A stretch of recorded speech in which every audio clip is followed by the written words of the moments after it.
বন্ধুরা নমস্কার। বিষয় বাঙালি লাঞ্ছনার দায় কার। বন্ধুরা, সম্প্রতি একটি টিভি চ্যানেলে এই রাজ্যের তদানীন্তন মুখ্য নির্বাচনী আধিকারিক তার বক্তব্য শুনছিলাম। তিনি এই সাম্প্রতিককালে যে সমস্ত ঘটনাগুলো ঘটছে, বিশেষ করে বাংলা ভাষার উপরে আক্রমণ, বাঙালি জাতির উপরে একটা যেন বিদ্বেষ এরকম ভাব, বা এই যে নানা রকম যে কেচ্ছা কেলেঙ্কারি, এসব দিকগুলো নিয়ে তিনি খুব নির্ভীকভাবে এবং নিরপেক্ষভাবে আলোচনা করছিলেন। যে কোনো আলোচনায় সমালোচনা যাকে আমরা বলি, একটা মানুষের মধ্যে সবই দোষ থাকবে, তার মধ্যে কিছু ভালো জিনিস থাকবে না, এটা হতে পারে না। কিন্তু যিনি নিরপেক্ষভাবে এবং সাহসের সঙ্গে দোষ ত্রুটিগুলো তুলে ধরতে পারেন, তা সকলের কাছে গ্রহণযোগ্য হয়। তার কারণ কি, সেখান থেকে কিছু শিক্ষার রসদ মেলে। মানি না মানি সেটা অন্যের ব্যাপার, ব্যক্তিগত ব্যাপার। তো তার আলোচনার মধ্যে একটা বিষয় আমাকে খুব বেশ আমার মনে ধরে গেল।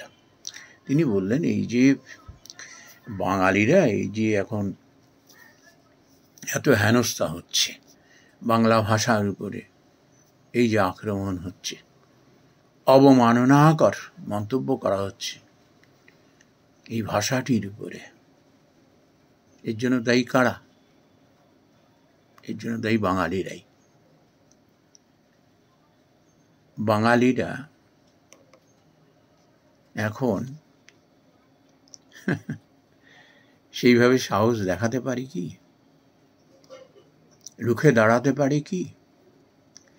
আমি তারই কথার পরিপ্রেক্ষিতেই তিনি যে কতখানি সঠিক কথা বলেছেন সেটি বলছি।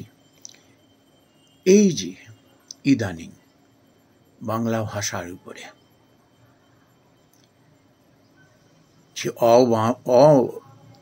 অবমাননাকর মন্তব্য করা হলো, কিংবা ভিন রাজ্যে এই পরিযায়ী শ্রমিকদের উপরে, এই রাজ্যে তারা বসবাসকারী তাদের উপরে যে অবৈধভাবে আক্রমণ করা হচ্ছে,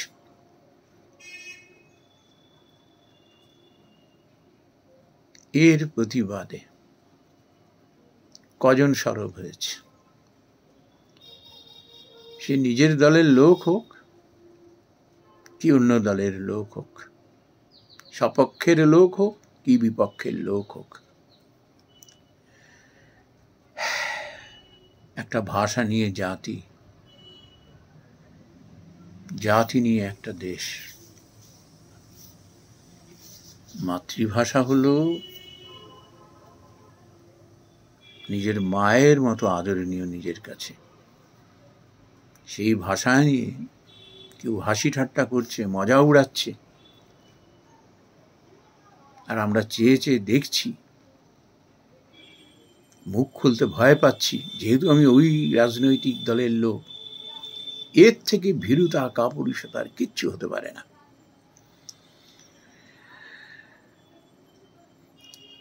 হলোই বা আমি ওই দলের আশ্রিত, তাই বলে নিজের মাতৃভাষার উপরে এইভাবে আক্রমণ হবে, তাকে অবমাননা করা হবে। কারা সহায়? যাদের মধ্যে মনুষ্যত্ব নেই।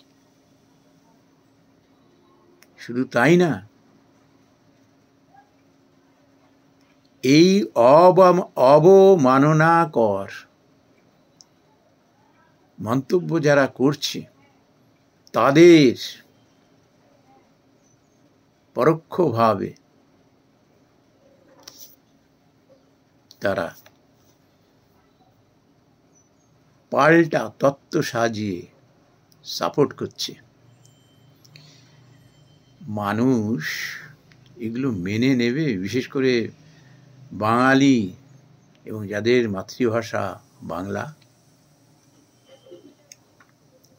নিজের মা বাবাকে যে ভালোবাসতে পারে না, সে অন্য মানুষকে ভালোবাসবে?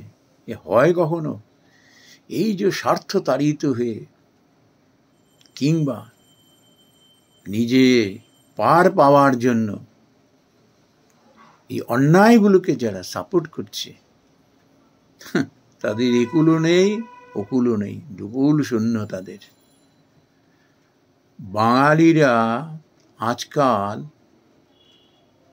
কিছু বাঙালি চাটুকারি করতে করতে আর কিছু বাঙালি ওর হয়েছে তাতে আমার কি, মানে এরকম ব্যাপার যে পাশের বাড়ি আগুন লেগেছে তা আমার কি, এটা ভুলে যাচ্ছে এই পাশের বাড়ির আগুন যে তার লেলিহান শিখা যে তার বাড়িটিকেও গ্রাস করবে, এটি চিন্তা করতেও সে ভুলে গেছে।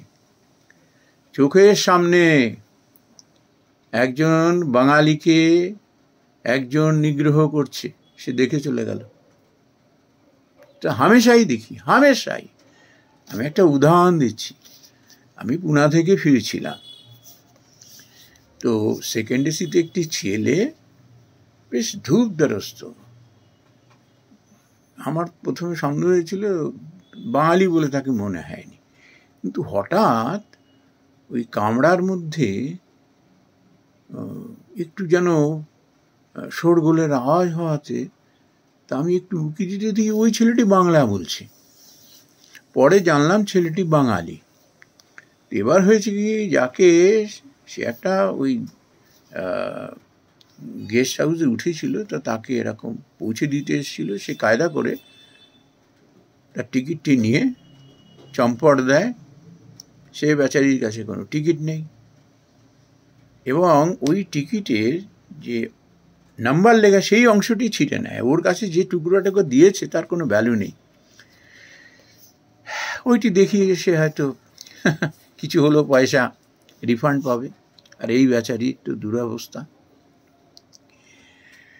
তো ওকে ফাইন করা হলো। ছেলেটার কাছে কোনো পয়সা নেই, এই বাঙালি ছেলেটির কাছে কোনো পয়সা নেই। 500 টাকা পড়ে আছে। 2 দিনের 2 নাইটের জার্নি আজাদিন ফৌজে।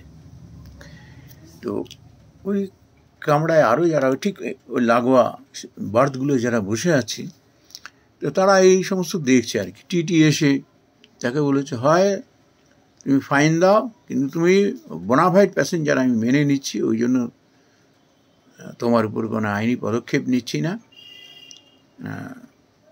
তোমার আই কার্ড এইসব দেখে আমি বুঝতে পেরেছি, কিন্তু হয় ভাড়া দাও আর নাহলে পরে ট্রেন থেকে তোমায় পরের স্টেশনে নেমে যেতে হবে।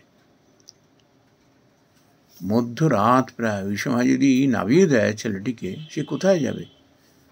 500 টাকা তার কাছে পড়ে আছে, পুজোর মরশুম।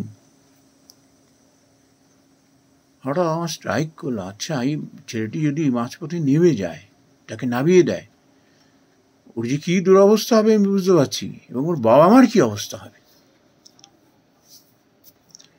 তো আমি টিটিকে ডাকলাম, তো আমি বললাম যে বিষয়টা বললাম যে দেখি তোমাদের আইন কানুন কী লেখা আছে। তাই আমি বললাম, ওকে কেন তুমি ডুপ্লিকেট টিকিট কেন দিচ্ছ না? বলছে ডুপ্লিকেট টিকিট দেওয়ার আমার অথরিটি নেই, ওকে স্টেশন থেকে স্টেশন ম্যানেজারের কাছ থেকে এই টিকিট নেওয়া উচিত ছিল। তা আমি এখন উপায় কী? বলে কিচ্ছু করার নেই, আমি হয়তো ভাইবন্দি করে হয়তো আমি যতদূর যাচ্ছি ওই পর্যন্ত তাকে অ্যালাউ করলাম, কিন্তু এর পরে যারা না উঠবে তারা কি করবে আমি জানি না। দেখলাম খুব জেন্টলি আমার সঙ্গে কথা টথা বললো এবং আমায় স্যাটিসফাই করলো যে ওর টিকিট কাটতেই হবে ওকে। কিন্তু ফরচুনেটলি আমার পকেটে আমার টাকা ছিল, তো আমি টিটিকে ডেকে বললাম ওর টিকিট করুন। আমি টাকাটা দিলাম। সে আমায় বললো যেরকমভাবে, কাকু আপনাকে আমি কলকাতায় নেবি, বাবাকে ফোন করে দিচ্ছি, বাবা স্টেশনে এসে টাকাটা দিয়ে দেবো। আমি ঠিক আছে, তুমি এখন তো নিশ্চিন্ত হ। ওই কামরায় আমি তারপরে দেখলাম বাঙালি ঠিক আমার পাশের বাড়তি, সে আবার উকিল, আর একজন ছিল মাস্টার। এই দুটো বাঙালি পরিবার আমি দেখলাম, দুজনই স্বামী স্ত্রী। এরপরে টিকিট হয়ে যাওয়ার পর ওই ছেলেটিকে, নাও এই খাবারটা খাও, তো ছেলেটা গ্রহণ করেনি। তো আমার কাছে যে খাবারটা ছিল আমি অর্ধেক আমরা শেয়ার করে খাই। তখন এবারে বুঝলাম এরা বাঙালি, দুটো পরিবার। বাবা, আজকালকার দিনে তো এরকম হয় না, আপনি এতগুলো টাকা দিয়ে দিলেন বিশ্বাস করে, অমুক করে তমুক করে। আমার এদের সঙ্গে কথা বলার আমার কোনো রুচি হচ্ছিল না। তো বন্ধুরা, এই তো আমাদের অবস্থা। রাস্তাঘাট আমি নিজের চোখে দেখেছি কিভাবে তাকে হেনস্থা করছে একজন বাঙালিকে, ভিন রাজ্যের মানুষ। তারপর সেই ভিড়ের মধ্যে গিয়ে তারপর তাকে উদ্ধার করতে যাচ্ছে, কেউ আসেনি আমার পেছনে। বন্ধুরা, এই যে ভাষার উপরে, যে মাতৃভাষা বাংলার উপরে, বাঙালির উপরে এই যে এত অবজ্ঞা তাচ্ছিল্য, এই রাজ্যের কটা মানুষ প্রতিবাদ করেছে তীব্রভাবে, কজনার হৃদয় ফেটে গেছে, বিদীর্ণ হয়েছে।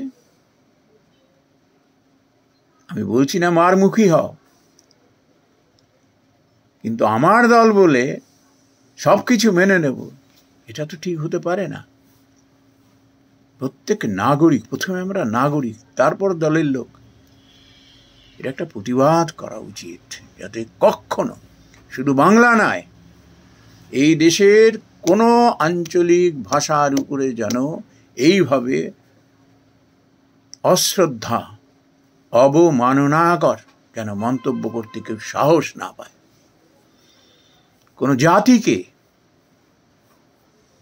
কেউ যাতে ছোট নজরে দেখে তাকে অবজ্ঞা তাচ্ছিল্য করতে সাহস না পায়, এই পদক্ষেপ নেওয়া উচিত ছিল। বাংলা হলো এই ভারতবর্ষের দ্বিতীয় সংখ্যাগরিষ্ঠ একটি মাতৃভাষা। এই ভাষাতেই জাতীয় সঙ্গীত রচিত হয়েছে। আমাদের ভারতের স্বাধীনতা সংগ্রামে বাঙালিদের যে কি অবদান অন্যান্য জাতির মানুষের সঙ্গে, তা আমরা সবাই জানি। আমি যখন ওই আন্দামানে সেলুলার জেলে গিয়েছিলাম ঘুরতে দেখতে, আমি দেখছি বাবারে বাবা, 3টে ফলক শুধু বাঙালিদেরই নাম। অন্যান্য প্রভিন্সের ওই হয়তো একটা ফলকের আধখানা জুড়ে কিংবা একটা ফলক জুড়ে। আমি কাউকেই ছোট বড় করছি না, আমি সবে মিলে করি কাজ, হারি জিতি নাহি লাজ। তখন না এই ঐক্যটা ছিল, তাদের শিক্ষা সংস্কার তাদের ঐক্যবদ্ধ করতে শিখিয়েছে, তাদের মধ্যে একটা রুচি বোধ এসেছে, দেশপ্রেম জেগেছে, ওই জন্যই দেশটা স্বাধীন হয়েছে। আর এখন যেভাবে নিজেদের মধ্যে আমরা লড়াই করে, ও মরছে তাতে আমার কি, এই যে চরম স্বার্থপরতা আমাদের ধ্বংসের দিকে নিয়ে যাচ্ছে।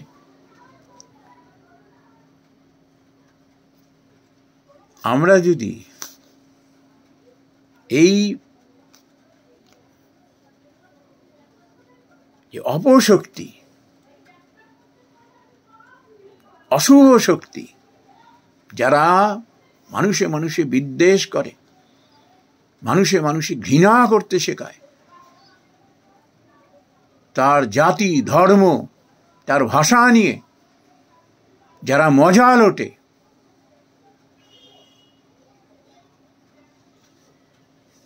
তাদের দল মত নির্বিশেষে শুধু ঘৃণা নয়, ধিক্কার নয়, তাদের উচিত শিক্ষা দেওয়া দরকার। বাঙালি তো একটা সময় একটা লিডিং রোলে ছিল, এরকম একটা কথা প্রচলিত ছিল, বাংলা আজ যা ভাবে গোটা দেশ আগামীকাল সেটা ভাবে। কোথায় গেল? আজকে যখন এই বাঙালিদের, আমি মুখ্য নির্বাচনী আধিকারিক, তার সঙ্গে পূর্ণ আমি সহমত। আমাদের নিজেদের দোষে এত শক্তি, এত শিক্ষা সংস্কৃতি বোধ থাকা সত্ত্বে, এত রুচিবোধ থাকা সত্ত্বে, এত শক্তি থাকা সত্ত্বেও আজ আমরা এই সমস্ত মানুষগুলোর আমরা মার খাচ্ছি, বিকজ আমরা ঐক্যবদ্ধ নই। একজনকে হেনস্থা করছে, আমরা বসে বসে মজা দেখছি, ওর হয়েছে তাতে আমার কি। বন্ধুরা, পাশের বাড়িতে আগুন লেগেছে আর আমি কাঁথা মুড়ি দিয়ে বেশ শুয়ে বললাম, ওর বাড়িতে লেগেছে আগুন, তাতে আমার কি। আর অচিনের মতো এই চিন্তা যে ওই বাড়ির লেলিহান শিখা যে খানিক পরেই আমার বাড়িটিকেও আক্রমণ করবে, সেটা আমরা ভুলে যাই। এই স্বার্থপরতা এবং প্রতিহিংসা পরায়ণতার জন্য এবং আমাদের অশিক্ষার জন্য, এটা থেকে বেরিয়ে আসতে না পারলে ও আজকে মরছে, কালকে আমাকেও মরতে হবে। নমস্কার বন্ধুরা।